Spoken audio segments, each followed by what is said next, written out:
Hello, hello, ladies and gentlemen, boys and girls. My name is Sterling. Welcome to another episode of Tuesday Tricks. Volume 3, we've taken it to the great outdoors. We thought a different change in setting might be a little better.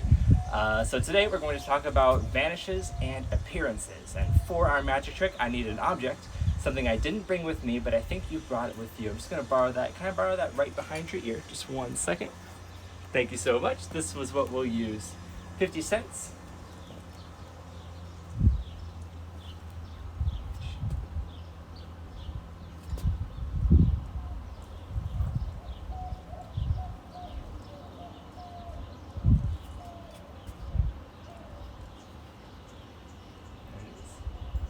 Thank you.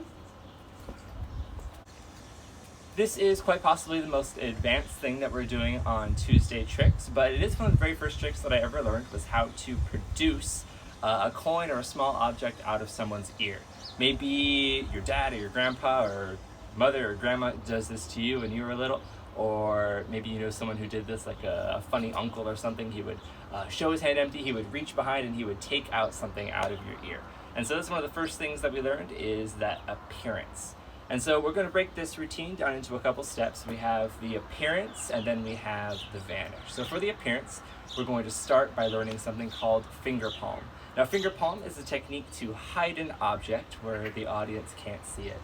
So for example, you're just going to need a small coin or a small object, anything that will fit in these 3 fingers here, your middle, ring, and pinky finger, and your object is going to be curled. It's going to be tucked right in there like this.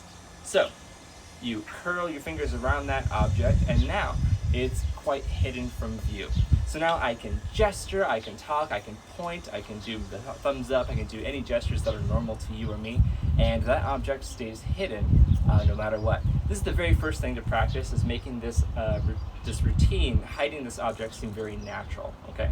So you want to make sure you hide that in those 3 fingers, check all around, make sure it's not visible from the front. The only angle that it should be visible from is from underneath, and that's the angle you don't show the audience, of course. So you talk, you gesture, you have this object hidden, you go through your story, and then you say, but I need something for my magic trick, and I didn't bring it with me. I think you brought it with you. You can point just like this, and that's when I put my thumb up like this, and my finger, it's like, I need one object. And notice how that coin is just so hidden in those fingers. It looks very natural, very nice. So you say, I need that thing, it's just right behind your ear. Can I borrow that really quick? Always ask, never reach towards the side of someone's head. That can be considered rude. Make sure you ask, can I borrow that behind your ear first, to make sure they say, okay, yeah, sure. And then that's when you reach up and you move that object, once it's on the side of their head, you move that object to the fingertips like this. Just to get a better view of that, you have finger palm here, and you take your thumb and you push the coin up to the fingertips like this. And once you have the coin pushed to the fingertips, what you can do is when you draw the coin back, you can give it a little tap on the back of their ear like they feel something, and then that's when the coin is appeared. So that's how to appear any small object behind someone's ear. Now for the vanish. This is a much more difficult part of this routine. This is known as the French drop, and it's a very, very old trick of magic, over 500 years old. But it was written about in 1876 by Professor Hoffman in Modern Magic, where it received the term French drop, what it's known as today. And this is where the coin vanishes, okay? So I do a little flourish, a little coin roll. You can learn how to do a coin roll in about a day. It takes a lot of practice, of course, hours and hours, but what you do is move the coin between your fingers. There's whole tutorials on YouTube and any place about that if you want to learn some flourishes. But the basic of the French drop is you have the coin in your hand like this. Your 4 fingers are on the bottom of the coin and your thumb is on top, like so. Okay, so you can see that there. The other hand reaches and pretends to grab the coin from the hand like this, when in reality, that coin is dropped into finger palm. So if you want to get a better look at that, just to make sure, you have your coin here, and so the audience is over here. Your hand reaches to take the coin, and as it does, the coin drops. It falls into your hand into finger palm position, and this hand moves away to take that coin away. So just to make sure you can see that one more time, the coin is here, and as your right 4 fingers move in front of the coin, that creates cover so the audience doesn't see that coin falling down into your hand like that. So it looks like you're taking the coin and moving it away, but in reality, it's just falling, dropping. You just raise your thumb a tiniest amount to let that coin fall into your finger palm position, like this. So it looks like this when it's all done. You can take that coin and then vanish it like this. Notice what happens with my other hand where the coin is hidden. You want to make sure that hand looks as natural as possible. So for example, when I take the coin, it can just drop naturally down like this. What I do, since I have long hair, is I usually take it and then say watch closely, and then I brush some hair out of my eyes like this and then vanish the coin. That gives some distance between the actual trick part happening and the vanish. If you do it too fast like this, then it might, people's eyes automatically go to this other hand. So you want to make sure you have some time before you actually make the magic. You want the magic to be as spectacular as possible. So when you have the coin like this, you take it, wait a little bit. The audience still thinks that the coin is here, and so you can give a little blow on your fist like this, massage the coin, make it smaller and smaller until it vanishes. And then that's the first part of the trick. It's very important to believe what you're doing. So acting is such an important part of magic. I mean, the magic that we're doing, it's not real. It's tricks. So we have to act. We have to really believe that coin is in our hand. We have to believe it, because if we believe it, the audience will believe it. So when I take that coin, I make sure that all of my attention is on that coin right there. My eyes look, my body language is all to this right hand where the audience thinks the coin is, okay? What I don't do is I don't pretend to take the coin and then I look down at this hand where the coin really is.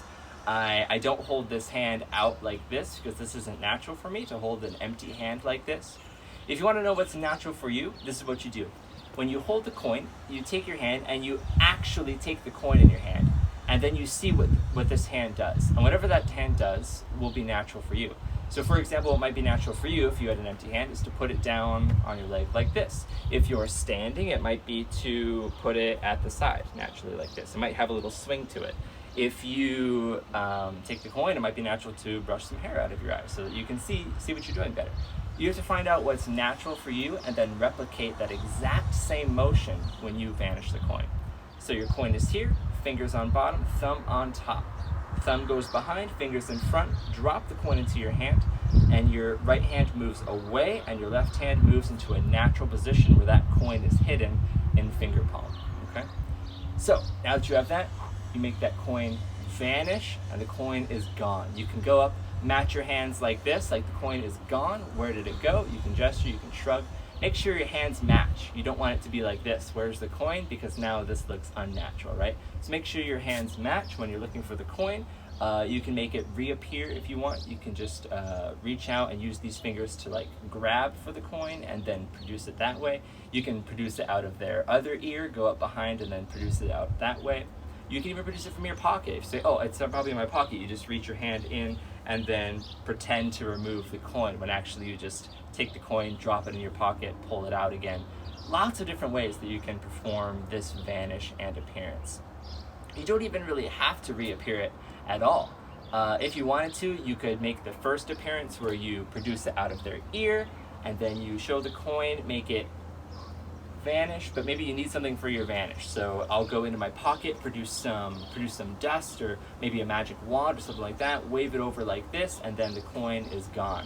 Now the trick to that is when you go for that second object, for example a magic wand, you have your coin in finger palm, looks like this, pretend to take, French drop, you say I need something out of my pocket, get out magic wand or a pen is a magic wand, something like that, you wave it over your hand and then the coin totally vanishes and you end completely clean. There's no coin to find at all.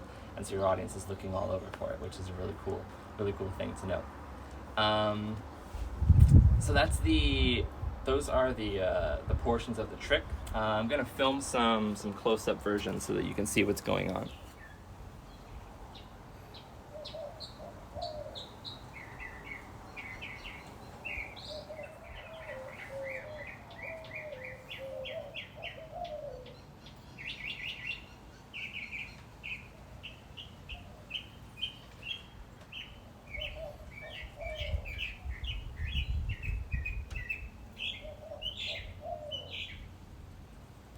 Thank you so much for watching this episode of Tuesday Tricks, where we talked about vanishing and appearing a coin.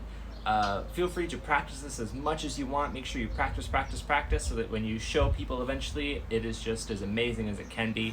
Come up with a story of the object that you want to use. It can be a coin, it can be a candy, any small object that fits in these 3 fingers will work for this routine, and that is up to your imagination, to what your mind can create. Hope you enjoyed it, hope you got something out of it, and come back next week. Thanks.